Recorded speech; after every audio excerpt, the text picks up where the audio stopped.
আসসালামু আলাইকুম রহমতুল্লাহ। দেখতে পাচ্ছেন কত সুন্দর একটা পরিবেশে চলে আসছি। আশেপাশে কিন্তু শুধু সরিষা আর সরিষা। যদিও সরিষা এখনো হয় নাই, এগুলো কিন্তু সরিষা ফুল এবং এগুলো কিন্তু সরিষা গাছ। এত সুন্দর মানে পরিবেশ কি বলবো। কিন্তু সত্য কথা বলতে অনেস্ট রিভিউ দিচ্ছি, অনেক ঠান্ডা, ঠিক আছে? মানে কিছুক্ষণ আগে আমরা ভিডিও করতেছিলাম, আমি জাস্ট কথা বলতেছি আর আমার মানে গা শুধু মানে কাঁপতেছে।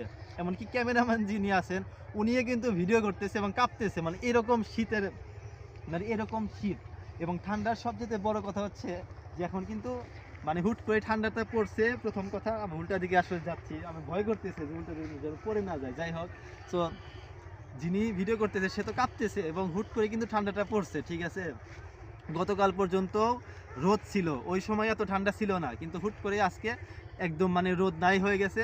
আর তার যেহেতু বড় বিষয় মানে বাতাস ঠান্ডাতে মানে বাতাসটা এত সুশীতল, মানে গায়ে লাগা মাত্রই একদম মনে হচ্ছে গায়ে একদম শীতল হয়ে যাইতেছে। জানি না আসলে আল্লাহ ভালো জানেন যে যারা কি বলে যে হিম শীতল দেশে থাকে, বরফের দেশে থাকে, তাদের আসলে মানে কিরকম লাগে এটা জাস্ট আমরা আজকে মানে করতে পারতেছি, মানে কি বলে অনুভব করতে পারতেছি। হ্যাঁ, এত সুন্দর জায়গা মাশাআল্লাহ, আল্লাহ তাআলার কুদরত যে দেখেন এই ঠান্ডার ভিতরেও